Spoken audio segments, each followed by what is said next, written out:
American football in Finland.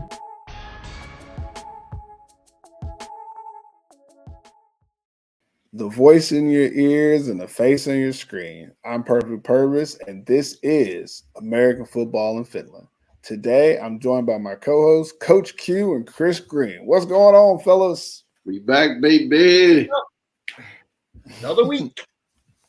So the AFF podcast is available everywhere you listen to your podcast, and you can see us visually here on YouTube, wherever you listen or watch. Be sure to subscribe, follow, and like us. And anyone who doesn't, we know you're a hater, but that's all right. We're going to get on with the show anyways.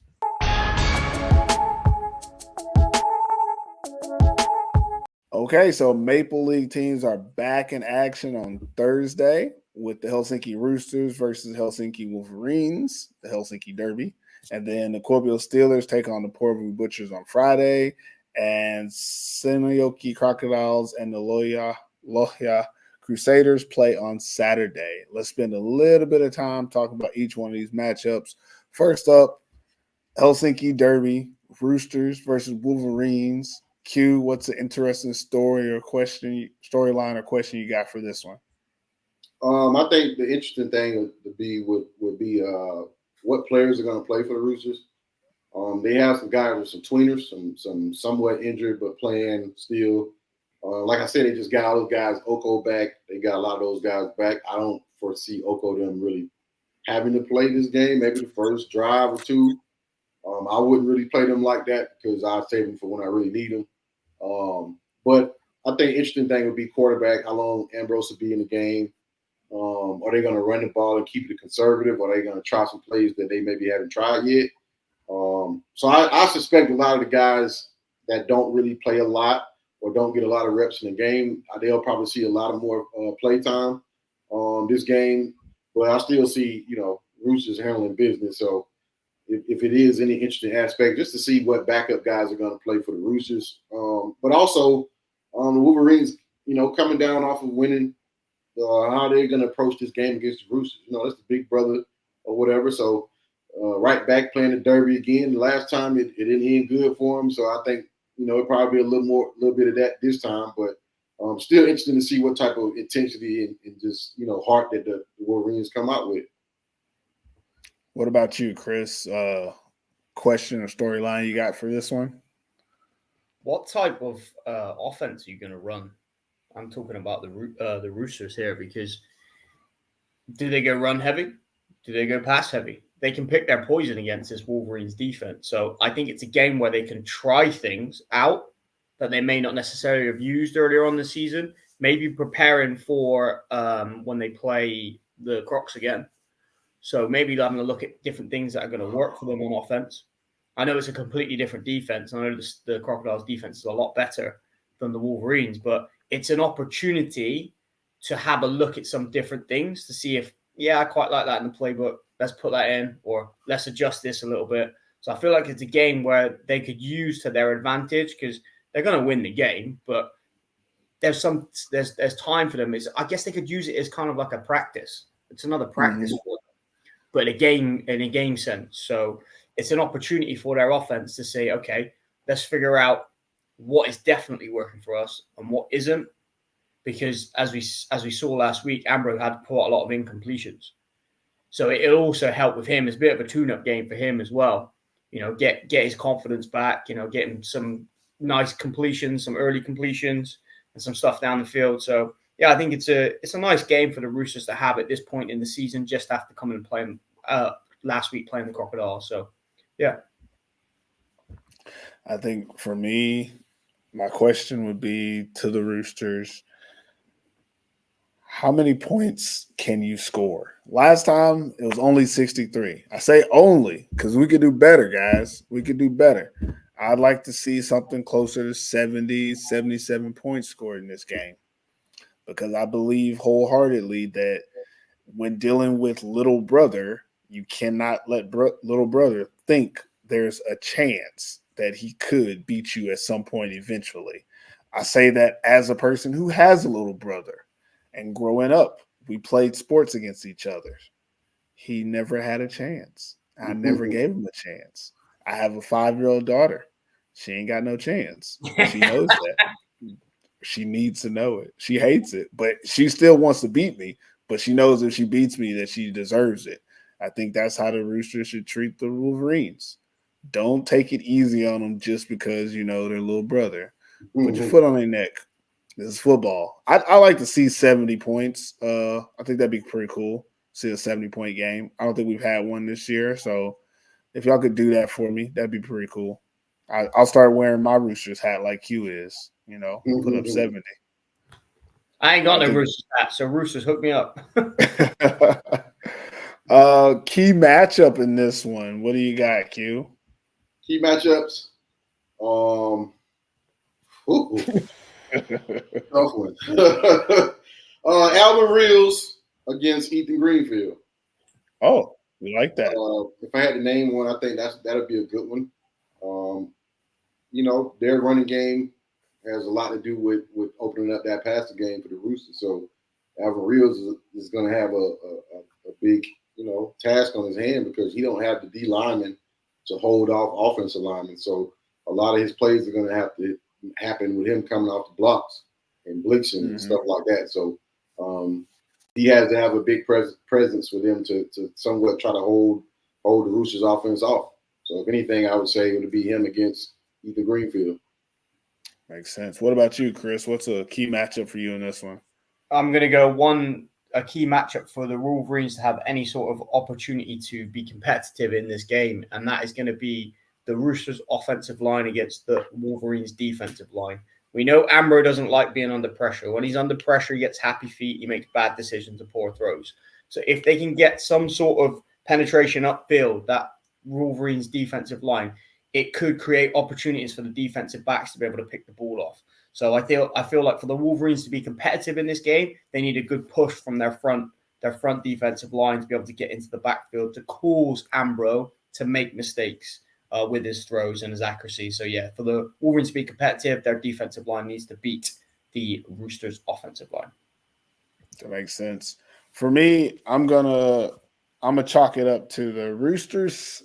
Hold on. Let me make sure I say this right. The Roosters receivers versus the Wolverines defensive backs. I think the Wolverines defensive backfield is young. They try hard, but they're not actually very good. And I don't know if Darius Lewis is going to play in the game or not. If he does, that's going to be helpful. But still, as a unit, their defensive backfield is their biggest weakness on defense. And I think that the Roosters are going to be able to exploit that. But if I'm wrong, that's okay. I could live with being wrong. And if the Wolverines are able to find some way to play good defense on the back end, that's where they could have a chance to really, I don't want to say upset. I don't want to lie on the podcast. That's where they can have a chance to slow down the bleeding. They can keep it close. Maybe create a couple turnovers, get Ambro to throw some bad balls, make plays on balls. I think that's the matchup that's going to have to happen. Their secondary is going to have to show up big for them to, again, stay relevant in the game. I don't think it's going to be enough to win, but if that secondary can hold up, they can keep this close. At least keep it from being, the 63-0 that we saw a month ago. A month ago. They just played them a month ago. It's crazy. Interesting aspect of the game, that's it. They just played a month ago. I feel like it was yesterday that we were watching the Roosters run up the score on this team. What's else interesting? Oh, now they're still playing the Velo, but the Roosters will be the home team this time. So, there'll be a lot of red.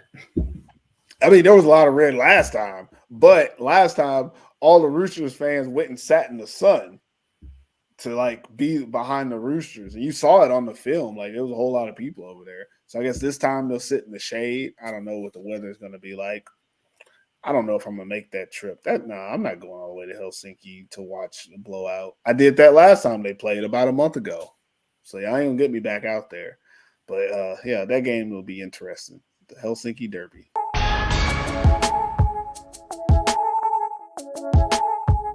Next game is probably the only real game of the weekend, right? Kuopio Steelers versus Orgu Butchers. What's the storyline or question for you in this one, Chris? Can the Porvoo Butchers upset the Steelers? So Porvoo, we know they've had their struggles this year, and we know the Steelers are the number one team. So we expect the Steelers to win.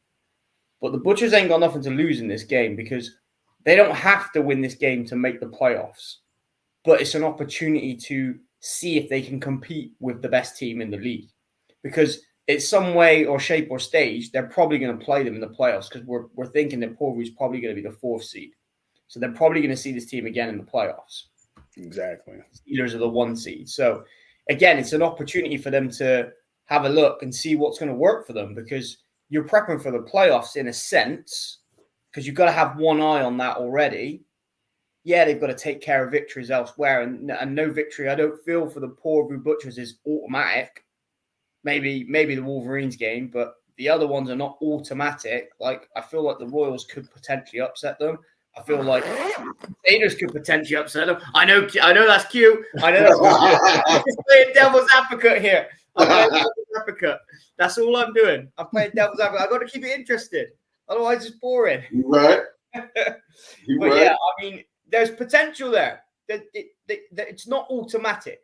It's not like the Steelers playing the Crusaders or the Steelers playing the Wolverines or the Steelers playing the Royals. Like, there's a chance. There is a chance that the Butchers could lose, whereas there isn't a chance the Steelers are going to lose. If that's my point, if you get what I'm saying. Yeah, so I feel like it's an opportunity for the Butchers to see how they're going to play this game in the playoffs. And can they be competitive in this game and see if they can actually run with the champions? Because if they want to be the best and they want to repeat what they did last year, they're going to have to beat the best. And right now, the Steelers are the best team in the league. Well, they could do what they did last year and just not beat them until the playoffs. Yeah.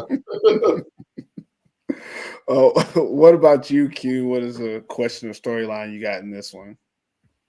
My biggest thing is how will the Porvoo Butchers prepare for Josh Taylor? I've been giving out little hints every week on how I would probably try to stop him. I think Porvoo has the defensive players to make this a different game from when the first time they played. Josh Taylor is a special talent. Moving the ball around, he can do. His feet is what is hurting everybody. His feet is hurting everybody. And when I say that, I mean when the passing game isn't going or hitting as fast as what we used to, then he takes it in control and say, "Hey, I'm going to be the guy that's going to get this offense going, or I'm going to get us in the end zone." And that's what you can account for on defense. I think Porvoo needs to account for that aspect of him, whether you have somebody who's spying him all game or whatever it is, but you cannot let Josh Taylor get out of that pocket and get downfield and get first downs and throw the ball and get, the block. And you can't do that and expect to beat them. I think Porvoo, if they offense come out and play like the potential that they have and that we know they can play, they can beat Scorpio. They can. You know what I mean? They have the players to do it. It's the mentality, and I think it's the coaching, and it's all of that is going to come into play this game. Scorpio already has that one win, though, like that little poke you in the side right there where, hey, remember, we already been here before kind of thing. So now the Butchers are like, first time was a whatever, you know what I'm saying? Now beat us now, you know what I'm saying? And I think if Porvoo wants to go on a run or if they want to seed themselves better, it's no better game than to start is this game. You know what I mean? Yeah. You have to beat the Scorpio Steelers at some point in this year to show that, hey, it's anybody's year. You know, that's what it'll show is anybody's year to steal too. Because if Porvoo beats Scorpio, then and Porvoo keeps winning, then things are going to start changing in that top four. You know what I'm saying? And anything can happen. But if Scorpio doesn't beat, not Scorpio, but if Porvoo doesn't beat the Steelers, it doesn't really, it doesn't change anything from, I think, how we think of Scorpio or how we think of the Butchers. It's just more like it's going to be a harder task for the Butchers now to even get in a place to where you don't have to play them in the first round. And I think that's the biggest thing. You never want to be fourth place. I think in the Maple League, you never want to be fourth place because usually you're gonna play the best team. Like usually, whoever ends up at number one is usually the best team, not just paper wise, but playing wise too. But I think an interesting thing would just be how would Portable prepare for Josh Taylor? Yes, it's a lot of players on the Steelers team, but he's the one that cannot have the game that you need him to have, and he can't even have a half decent game. He's still going to win. So at this point, Portable needs to come out and say, "Hey, we're going to stop him." Means he's not going to have a chance of getting out of the pocket, and if he does, somebody's going to be in his face. You got to commit to stopping Josh Taylor if you want to beat them. You have to commit to that, and commit to that means, okay, yes, he might get out of the pocket and run down the field and get 30 yards. Yes, he might throw a touchdown on his first scramble. Yes, he might, but you got to stick with that defense until you absolutely just saying, hey, this is hurting us more than it's helping us. And if you can't commit and actually stay and see it through, then don't start it. You know what I'm saying? Just go out there and let your guys make the plays they can make. But if you want to beat the Scorpio Steelers, you have to commit to stopping Josh Taylor, because that's where their offense starts and that's where it ends. And so far, nobody has been able to completely stop him from having some kind of positive impact on their games. And until somebody does that, they're going to keep getting W's and keep getting W's. You can come in between a touchdown, you can come between 2 touchdowns and beating them. But at the end of the day, when we look at the scoreboard, it's going to say W or L. So, Porvo, you want to beat the Scorpio Steelers, call me for a nominal fee. For a nominal fee. You know what I'm saying? I'm not saying it's going to work. I'm just saying you got a good chance of stopping it. Yeah. I agree with you 100%. I think it's crazy because you hit the nail on the head about it. Like, Josh Taylor's the difference. Last time these two teams played, it was a close game. The Steelers didn't play great. The Butchers defense had a good game plan, not a great game plan for Josh. They did enough, but when it came down to it, he was able to make plays, and that's how they ended up winning the game.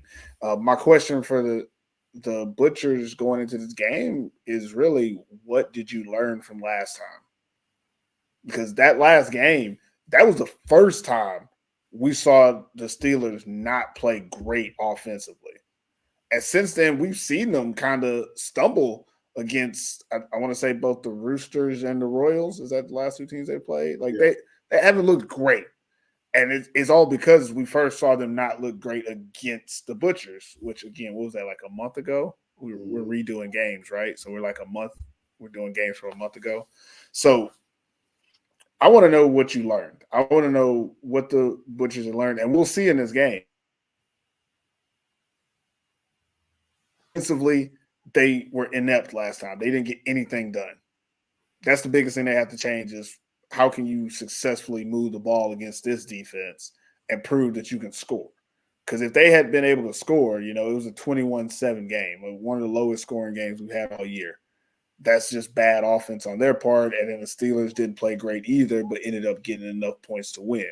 So if they can improve their offense somehow in this game, you're right there. Defensively, it's going to be what it is. You got to limit Josh Taylor the best you can, but if you're scoring points, you're putting pressure on him. If you're not scoring points, he can always hold the ball till the fourth quarter and then say, hey, I got these 2 legs, and they go da-da-da-da-da. There's nothing you can do about them. So it's for them to really see if they learned how they can score against this defense. That's my big question or storyline. But what about, like, key matchups? And, Chris, I'll let you go first on this one. What's your key matchup in this one? Key matchup for me, the Steelers receivers versus the defensive backs of the Butchers. So Steelers receivers, they're probably the best group of receivers this season right now as a whole unit. So you've got Noah Choate, you've got Austin Brock, you've got Nicholas Kuka, and then you've also now got Tino Ndongo, which is a great 4. Like, even without Tino, they've been a good trio, the 3 of them together. But now you add Tino to the mix as well. I mean, the possibilities are endless because you've got 4 guys there. Arguably, you've got 2 number 1 receivers and 2 number 2s. So you've got 2 true number 1s and 2 true number 2s. And arguably, you could say Noah Choate is a number 1 as well. Arguably. Yeah. So you've got 4 legitimate targets for Josh Taylor there. So this is real key for the Butchers and how they're going to play them. What's Zach Wright going to do? What are these defensive backs going to do? Who are they going to pick? Who are they going to force Josh Taylor to throw the ball to? Because if you take away Austin Brock, then you've got Tino and you've got Noah to worry about, and you've got Nicholas to worry about. If you take away Tino, that's leaving Austin Brock unguarded. So how are these guys going to do it? If it was me, I probably would play a lot of cover 4 and just be like an aggressive cover 4 maybe, because you want to keep them in front of you. You don't want to let those guys get in behind you, because if they get in behind you, it's over with. You ain't catching them. These guys have got legitimate speed. They're great after the catch. So it's a real key matchup for me, because the Butchers' defensive backs have to play their best game of the season to stop this set of 4. Because if they don't, they're going to run ragged all over them. And that's just the long and short of it. But yeah, I feel like that's the key matchup for me. What about you, Q? What matchup are you looking at? I think it's going to be the receivers of the Scorpio Steelers against the DBs of the Butchers. That's going to be the biggest thing. Don't quote me on this, Chris. You might confirm this a little more than me, but I believe Josh Taylor and Austin Brock have scored in every game they played this year. No, they haven't. Yeah, well, Josh Taylor has probably. Josh Taylor has. All right, so I'll stick with that. I'll say that Josh Taylor, and maybe it might be a one-off game or something where Brock probably didn't score, but they're going to have to figure out. They're going to have to pick their poison. They're going to have to literally pick their poison. The Butcher DBs cannot afford to get caught in matchup situations to where they're getting one-on-ones down the field, because I don't think they cover deep balls that great. But it's going to start there, because the offense of the Steelers haven't been that prolific in these first halves of the game. So what's going to happen in this game probably still is going to come up with a different thing. Like maybe we'll run more. Maybe we'll throw these routes instead of going for the deep routes. Maybe we'll go intermediate. Whatever it is, the Butchers will have to adjust to. Zach Wright is going to have to be Zach Wright that we're used to seeing. This year we haven't seen the big plays on a consistent level, but they're going to need him in a game like this to make those plays. They're going to need some interceptions. They're going to need turnovers in order to beat Scorpio. But I think the biggest matchup that everybody's probably going to watch is those receivers of the Steelers against the DBs of the Butchers, because that's where the game is going to be won. I don't think the Butchers D line and the Scorpio Steelers offensive line, I think they kind of that they're matched up pretty good, but I don't see a dominating force on any side. Yeah. But I think receivers of Scorpio and the DBs of the Butchers, that's where it's going to be. That's the excitement of the game. Those matchup, who's going to win? I can tell you one thing, and I talk about them all the time. Good ass. Brock, that's my guy right there, man. I'm always feel like, hey, if he's out there, they got a chance. But I also like Zach Wright. I also like what Porville has overall. So, but I think more than anything, they're going to have to make it. Somebody's going to have to make a real statement at one of those position groups in this game. It's going to have to be early, whether it's Steelers catching a deep ball for a touchdown or a pick six or a pick from Porville early. They're going to have to make a statement early, because if they don't, it's either Steelers going to run up the scoreboard or either Porville will be in the game. They're making those plays and that momentum is cranking, and we got a ball game. But I think that's the biggest matchup is going to be those receivers against the DBs. I agree with both of you guys about that being the biggest matchup, but I'm not going to harp on it again because you both already kind of went over it. I'm going to go to the second biggest matchup, if that makes sense. Actually, I'm going to go to the matchup that I care about the most, and that is the Butchers receivers versus the Steelers defensive backs, because that will be the difference in this game. If we look at what happened last time, we have to look at they've already played each other. The Butchers offense didn't score. The 7 points that they got, that was that pick six at the end of the game by Zach Wright. So this offense has not proven that they can score against this really good Steelers defense. And in this game, a lot of what I saw last time was obviously they got pressure on the quarterback, and that happens. But Gwinner's a great quarterback; he can handle pressure. But again, in the back end, they had a lot of like PBUs, a lot of contested balls, and I think that's what I might have said that about that game afterwards, was that the difference in the two teams was that the Steelers contested passes, and the receivers from the Butchers weren't able to make contested catches. Yeah, And that's exactly what he said. I remember. Yeah, okay. Hey, I'm getting better at this thing. So again, that's what I'm looking at in this game. I want to see that progression. The matchup to me is okay. Last time you gave up 21 points. That's not bad for a defense. And you had a pick six, so you kind of only gave up 14. Defense played okay. We can replicate that. We've seen film since then. We should be able to replicate a lot of that. Yeah, they're going to get a couple touchdowns. Noah Choate's going to run the goddamn smash concept. He's going to run a corner route. You're going to give it to him. I don't know why, but you're going to do it. That's fine. We've seen it. It's happened to almost every other game this season. It's a gimme. We'll give him that. Who cares if you can't score any points? If you can't score one touchdown, you can't win the game. Football is very simple.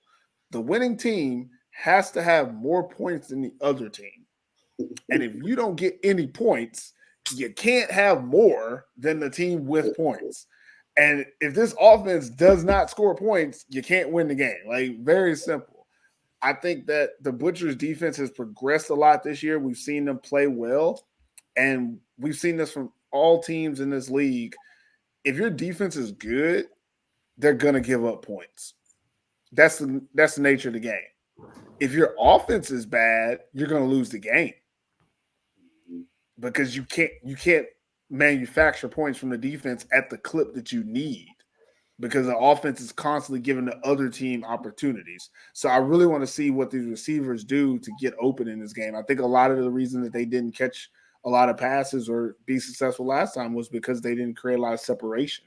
And I don't believe the defensive backs on the corners are very good for the Steelers. I've said that time and time again. But as a unit, they do a really good job in coverage, especially their linebackers getting into coverage and working out in their zone concepts. So as a defensive backfield, they definitely won the battle last time. So this time I like to see the Butchers get some get back.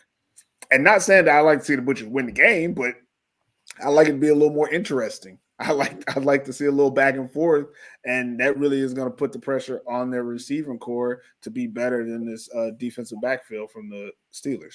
So that's matchups for me. Interesting aspects. I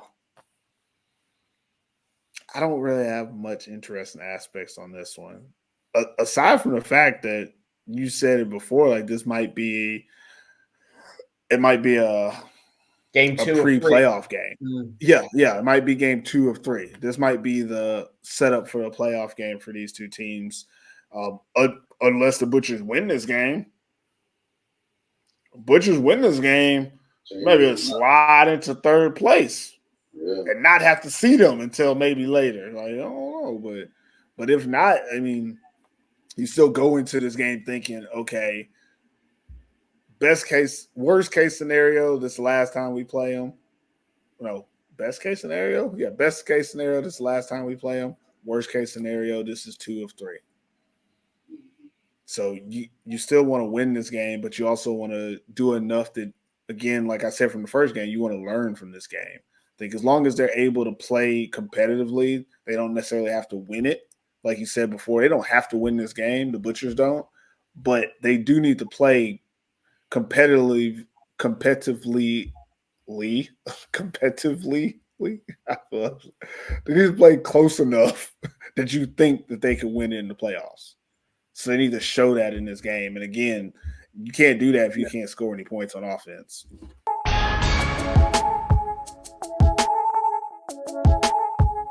All right, last game, City Okie Crocodiles versus the Warhead Crusaders. Q, I'll let you do this one first. What's the storyline or question you have in this one? Storyline is how is the Crocs going to bounce back from taking this L that they just took? They're going to get back on the ball, let Christian Powell run the ball, or they're going to try to get Christian get him going a little more passing than he does on the normal. I think the Crocs will probably win this game, and I think it's going to go back to Christian Powell. I think they're going to go back to what they know and stick with him, and he's going to secure this win. Christian Anthony has been playing, good this season. I will tell him that. Like, yes, he had some times where he was a little inconsistent in finishing drives, but all quarterbacks go through that. But I think more than anything, I want to see how the Crocs bounce back after this big loss. And playing against the Crusaders team that they're inconsistent too, but they're a little itchy team that can hit big.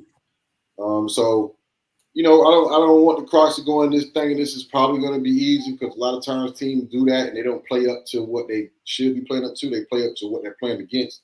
And I think the Crusaders don't have anything to lose at this point, so they're going to bring up, whatever they can to spoil what you got going on. So I think the Crocs need to take this game real serious, and they need to focus and say, hey, we just lost to one of the better teams that we're going to have to probably see in the future maybe, or to get to a championship. So you got teams like the Crusaders who you don't really see that way, but any team can lose and anything can happen once momentum kicks in. So I just want to see if the Crocs will come back focused, determined, and just ready to go. What about you, Chris? What are your thoughts on this one? My question is to the Crocodiles, are you going to rest any of your imports again? Because they better not. They better not. Yeah, that's what I'm saying. They better not. Like, what? They better not. But they did it early on. You don't have that kind of luxury after a loss. Yeah, I don't think they can. That's what I'm saying. But that's my question. Are they going to think, oh, maybe we can take this week off a little bit? But I don't think they can, because they're going to save them for playoffs. They need to make a statement. They need to make a statement here because, like you said, they're coming off of a loss. They have to say, right, we're going to stomp our authority down now.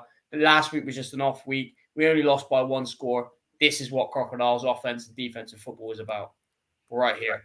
And we are going to put our foot on the throat of the Loya Crusaders, and we're going to put 50 points on them, and we are not going to let up. We're going to keep going until that final whistle. And that's what they need to do. They got to put up more than 50. They scored 63 last time. Correct. 70. 70. Yeah, this is a super interesting game because both these teams just lost. My question, I guess my question not even for the team. My question is for Messina.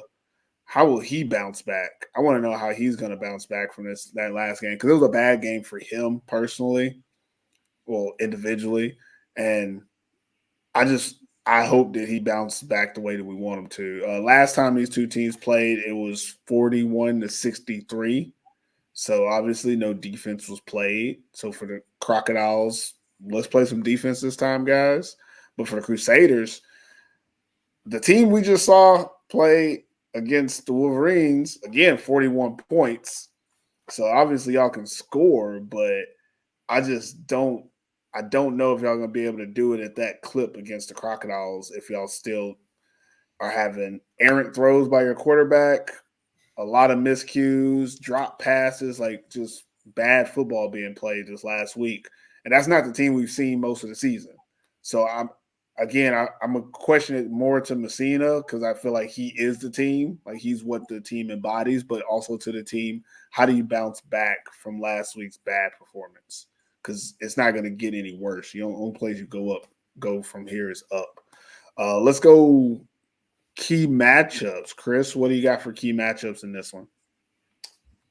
Crusaders defense against Christian Powell. We know he's the forefront of this offense, and the defense of Crusaders has not been playing well all season. We know they've been struggling. So I feel like if they can slow down Christian Powell, that's going to be helpful for them to be competitive. But if they can't, he's going to run amok on them. He's going to go off this game, I'm telling you now, because he's coming off of a low game for his standards. He's going to want to bounce back as well and be like, I'm still here. This is what I can do. This is what I'm going to do to you. And I'm going to have a zero F's given. Let's say that. Zero F's given about you. I'm going to run all over your asses. And he's only like 7 or 8 touchdowns away from breaking Stokes' record. So, you got to get them stats up pretty soon. Q, what about you? What's the key matchup in this one for you? Kind of on the same line as what Chris said. It's the same. I mean, that's the only matchup that matters right now is how bad do they want this game to be.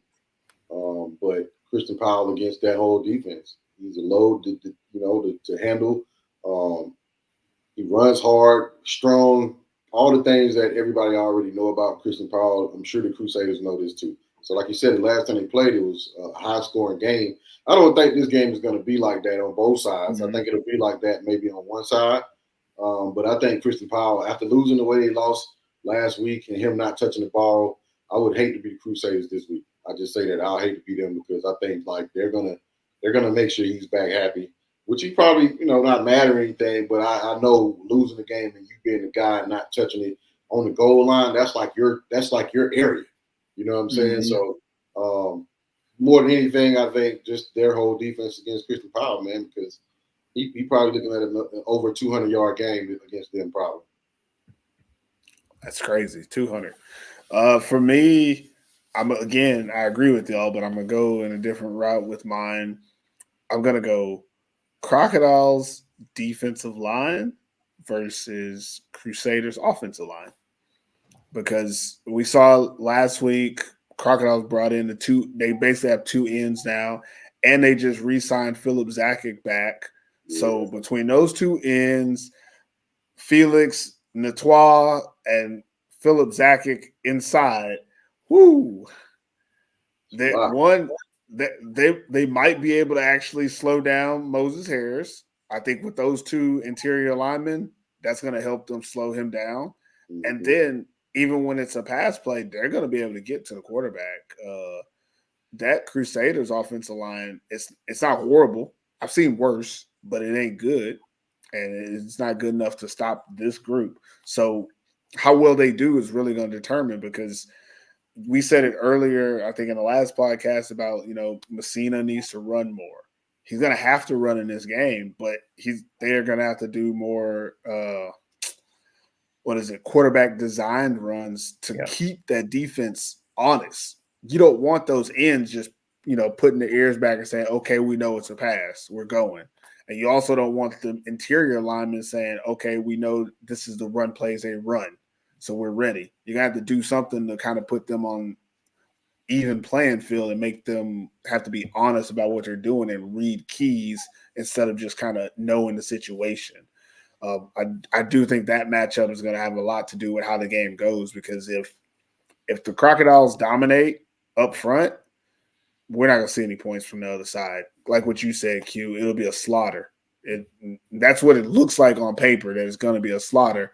But again, Rojo is not new to this. Offensively, I think that he'll come up with a pretty good game plan for them, for the Crusaders, to combat that level of play on the other side of the ball. So super interesting. Interesting aspect of this game, I don't think there is one. I think it's just a game, right? It doesn't really matter. I mean, it doesn't matter, but the Crocodiles most likely are going to win, but it doesn't really change like the playoff picture if they win, right? It just kind of keeps it the same. I mean, the Crusaders, though, I don't know how many more upset opportunities they have. So this might be one of those opportunities. Catch them when they're down. They did just lose. But again, they're not the type of team. Are they like the Roosters, Q, where we don't see them lose two games? They're kind of similar to that too. They don't really lose too many. Not since Christian Powell been there. They ain't really lost too many. Yeah, the Christian Powell effect. They don't really lose too many games themselves. So that'll probably be the only interesting thing about this game. Are you a fan of the American Football in Finland podcast? Show your support in style. Rock our logo proudly on hoodies, t-shirts, beanies, and snapbacks, all designed for fans like you. Join us in celebrating American football in Finland. Grab your gear and be a part of the AFF community. Are you an athlete looking for a community? Are you an athlete who feels alone in the process of trying to get to the next level?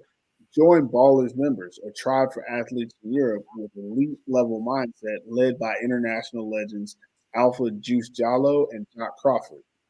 Have a brother right in your backyard. If this is the community that you're looking for, DM Ballers International on Instagram at BallersINT. Join Ballers Members today. All right, so pick 'em. Where we at ranking wise? Let's see. First place, Andy B is 20-1. Oh, let me get you guys on the screen. Sorry. He finally lost the game. Yeah, he finally lost one. Who what was the upset game that made him lose? Oh yeah, the Wolverines won. Wolverines. Yeah. So he's in first at 20-1, and then that means Coach Q and Coach Mike are both tied in second at 19-2. And then tied in fourth is Chris Green and Jamal Clay. Sixth is Finland Swami. Seventh is Ellie M. And last is me at 14-7. I'm still 67% correct. Yeah. And last, that's not that bad. So picking the winners, not easy, but let's give it a shot. And since we already discussed the games, let's each give our pick and why. And you can catch our picks on Instagram at American Football in Finland, where you can make your comments. Coach Q, who you got and why? First game, Helsinki Derby. Who you got? I'm going with the Roosters, baby. You can tell I ain't no secret. Going with the Roosters. They're 1,000 times better. Probably going to score more than 60 points this time. Either way, it's going to be a high-scoring game. They're just a better team. They got better athletes. They got better playmakers. This is a no contest for them. So, I mean, it's all Roosters on this game. I think these are all going to be easy. Steelers versus Butchers. Who you got? Can I answer this? Oh, you want to do this one last? Next week? Nah. No, I'm going with Corpio. I think Corpio will find a way, even if it's a close game. I think Corpio will find a way to win the game. They just, for some reason, got that thing, that it factor, to where they can make stuff happen when they need to, enough for them to win the game. And Porvu's just been too inconsistent. I haven't seen the Porvu I want to see this year. If I was seeing that Porvu right now, this game right here, it'd be real hard to pick. But I still haven't seen that Porvu yet. I see it against the sorry teams and the teams that aren't that good, but I don't see it against the better teams. So I need Porvu to show me that before I start picking them against better opponents. They're going to have to beat somebody like Corpio. But I don't think it's going to happen this week. I don't want to say it's going to happen later on in the season because I don't know that. But I just think right now Corpio is on a point where they're at that, like, we're not out of the pack playing well enough, but we're playing well enough to beat everybody that's in the pack. You know what I'm saying? So that's all you have to do to win a championship, though. You don't really have to ever end up being this 60-point-a-game team. You know what I'm saying? You just have to be the team that scores more points than other teams. And so far, that's what it's been. So I think they're going to win this game. I just don't think the Butchers are ready. The same is why I picked Corpio against the Roosters. I thought the Roosters weren't ready yet. So it's the same thing for them. I don't think Porvu is really ready yet. I do think this game will be a lot closer. I do think it's going to be a close game. But I just think for some reason, Josh Taylor, if I had to put my money on anybody on that field, I'm putting it on him and Austin Brock. I said this before. That chemistry that they got, you can't pay for it. You can go get any quarterback in Europe. You can go get any receiver in Europe. You're not going to get the chemistry that these guys got. What they got, Josh moves, Brock already know where he's going. He already know where he's going. Did you see that on that touchdown pass that they had? Yeah, it's nothing you can do about that. These guys are all been in the same locker room for 7 years. Damn near. About 7 years, about 5 years, you know what I'm saying? So it's hard when you got guys like that on teams that you're playing against. Did he freeze? Damn it. He's frozen, yeah. Like I was saying, Josh Taylor and Austin Brock have this chemistry that is unmatched. So when it comes to games like close games, these guys already know what each other is going to be or where they're going to be. If Josh gets to moving, Brock knows where he's going. I think Brock expects the ball when Josh gets on the move majority of the time. So he's running wherever it's open. So you can't do anything about that. But the Porvo Butchers have the chance to upset them if they can. But I just think Corpio is just too good when they need to be. I won't say they're playing great all game, but they're good when they need to be. And in football, I mean, you can't go wrong with that. You need a guy that can find a way. And Josh Taylor is the guy. And until somebody stops it, I'm not giving Porvo the chance of beating them yet. Give us a score. Ooh. We always do this. Whoa, we used to do this, right? I'm going to say 21. Porvo's going to have 21. And I think Corpio scores 34. So I think Corpio 34, Butchers 21. Okay. 21-34. Let me put that in there. Just saw it out. 21-34. All right. And last game. Seal Crocodiles versus Loya Crusaders. Who you got and why? We're going Crocodiles. I think they'll be hungry. I think they'll be ready coming off this loss. And it just sucks that it's the Crusaders because I feel like we're going to see that big hit Crocodiles, the deep balls, the Swarkler brothers doing that thing, Christian doing his thing. So I'm going with them just because I think the Crocs are a better team. I know whether it's first half or second half, at some point the Crocs will take over this game and make sure they go up and take care of business. So I'm going Crocs in that one. All right. What about you, Chris? What about your picks? Let's go. First game, Roosters, Wolverines. Who you got and why? I think we could be on a clean sweep here between us all. Roosters, definitely. They're the better team. I'd say they're the second best team in the league. Obviously, the standings are the second best team as well. I think on paper and on the field, they're still the second best team right now as it stands. The Wolverines, or even though they've just come back off a win, I just think the Roosters are just too strong for them. It could even be another goose egg for them against them, and we could see the Roosters put up big numbers again. So, yeah, Roosters. Second game, I am going to go with the Steelers. Again, better on paper, better on the field. They're the number one team in the league right now. They are the best. You can't beat Austin Block and Josh Taylor. Give us a score. I'm going to give you a score. Okay. I don't think it's going to be as close as what Q thinks.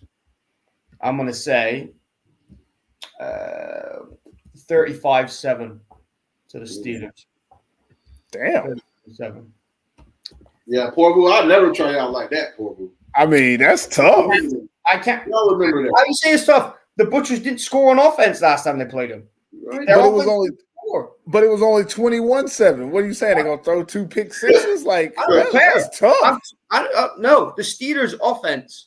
They're gonna be good. They're gonna be good this game. They're gonna be So better than the last game. So what you're saying is that the Butchers' first game, their defense, that was a fluke. That's what you're saying. I'm saying that they played well on that day. I'm not saying it's a fluke. I'm saying they played well on that day. I'm saying that but they're not going to play well this time. Twice. They're not going to let that happen twice. They're going to score 5 touchdowns. They still scored 3 touchdowns. There's only 2 more. Yeah, there's a big difference between 3 and 5 touchdowns. Q said they're going to score 34. So we're on the same page here. I'm just saying I don't think the Butchers are going to score more than 7. I don't think they're going to score more than once. I just don't think it's going to happen. I mean, they didn't score last time. Roll with it. That's what it is. If they get the right one-on-ones, if you get the right one-on-ones against certain DBs on your team, they can hit big. Yeah, they can, but corners. They ain't got a one-on-one against their corners. Yeah. But they got good safety, so it's tough to get those one-on-ones. What about that? And them ain't gonna really give you that much time to. So Well, what about maybe I might be. Last game. Anyway, last game. Yeah. I got it, Purvis. Last game, right? Crocodiles, Crusaders. Crocodiles, easy win, way better. Christian Powell's going to run all over them. Simple as. Don't need to say anything else about that game. Crocodiles are going to win. All right. I agree with y'all on all the picks. I'm not even going to talk about them teams. I don't care about them teams. I'm going to talk about this Copio and Butchers game, though. We're going to talk about this one. Look here. Score. Look. I know one thing. I'm not finna just write off the Butchers like y'all doing them out here. That, they just go give up 35 points, 34 points. I'm gonna keep it. No, actually, I'm going the other way. I'm gonna say everybody's scoring. I'm gonna go 37-35 Steelers. Damn. 37-35. No. So you're basically saying that Corpio's defense the first game was a fluke. Got him. That's what it sounds like you're trying to say. Corpio defense was a fluke. I'm saying, and I've said this already, I believe that the Porvu Butchers receivers will play better. I think when they came up against the Steelers earlier in the season, they hadn't seen that defense before. So they weren't prepared. I don't think they were prepared to play against those defenses, those type of players in those situations. There's a lot of plays where they could have made the play, but they hadn't been in that situation yet. And I think that they kind of took it easier than it was supposed to be. I don't see that's the case in this game. I think in this game, they're going to find a way to get Mickey J involved in both the run and the pass game. They're going to find a way to get Lucas Arilla on one of those suspect corners in a one-on-one situation. Have a catch last game when they played him. Yeah, that's what I'm saying. Like, they're going to find ways to exploit what they know. Like, we've seen in that game, I couldn't have told you that the Steelers cornerbacks are suspect. Like, I couldn't have said that definitively that early in the season. But now I can say that. And now there's more film out on those players. And you know that Lars Steffen is a great safety, but he wants to come downfield. He wants to be in the box. You can play off of that. You can get them in situations where he feels like it's a run look. He comes down, and now you have matchups where your receivers can make things happen. Miko Sepinen can be put in different spots to win those matchups. And I think that when you do that, when you look at them playing at their full potential, they're going to score. And they're going to score a lot. And I also feel like when you flip the ball over, same thing's going to happen. Both offenses have good enough quarterbacks and receivers to score because this is football, 2024 football. Everybody's going to score. But when it comes down to it, there's going to be a play. I don't know what play. I'm not a prophet or fortune teller. Is it fortune teller? Whatever. I can't see the future. There's going to be a play, a situation where something happens and someone needs to step up or someone doesn't step up. I think the situation can be they force Brandon Gwinner to do something stupid and he throws like a pick at an inopportune time, and that's the difference in the game. Or Josh Taylor does something crazy with his legs and scores when he shouldn't have scored, and that changes the game. Something like that. I know I'm putting it on the quarterbacks in that aspect, but I don't know a lot about what's going to happen. But I do think that there's going to be a situation where someone has to make a play or a play gets made, and I think it's going to go in favor of the Steelers. And that's going to be the difference in the game, is that we're going to look back at this and be like, oh, man, they both were doing whatever they wanted to, but this didn't go right. Steelers end up with the win. That's what I'm saying. I'm basically hedging my bets, but I am choosing the Steelers to win, but I'm expecting that the Butchers will play good enough that they have a chance to win. Yeah. So, yeah. Nothing about no flukes. Get out of here. Just making sure now. You went because going from 7 to 35 is a big jump right there, boy. It is. And that's zero as well, because the offense. Yeah, really zero offensively. Yeah. So hold up. Let me throw this in there. Maybe they only score 28, the defense still get a pick six. Zach Wright is dangerous. There's still a possibility that Zach Wright gets an interception or a kickoff return to the crib. Like that's possible. Yeah. That's very possible. That's the 7 points they're gonna get.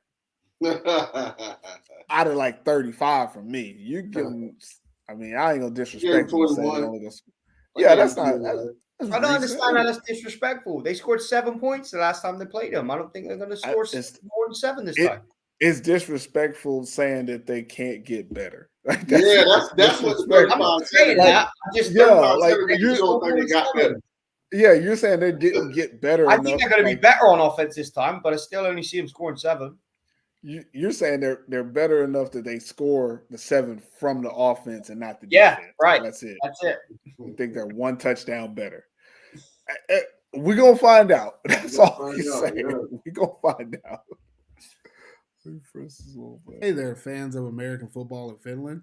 Want to show some love and support to your favorite podcast? For just €3, you can buy us a cup of coffee and help keep our podcast running strong. But why stop at 1 cup? Why not support each host with a cup? Visit buymeacoffee.com and show your support today. Cheers to keeping the conversation going.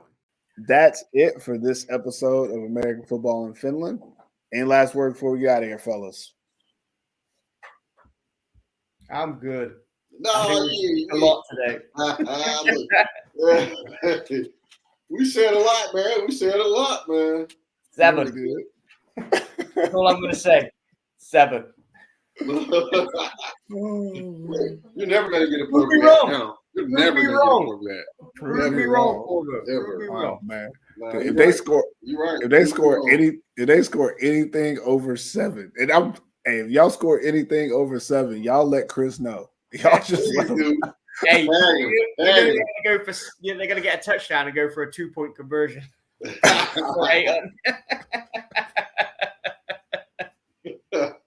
It's crazy. Well, good luck to all the teams this weekend, and we'll see you next week right here on the AFF podcast. Make sure to subscribe, follow, like, and share on all social channels at American Football in Finland. Until next time, never forget T. F. We out of here. We gone. We got. Didn't I do it? Oh.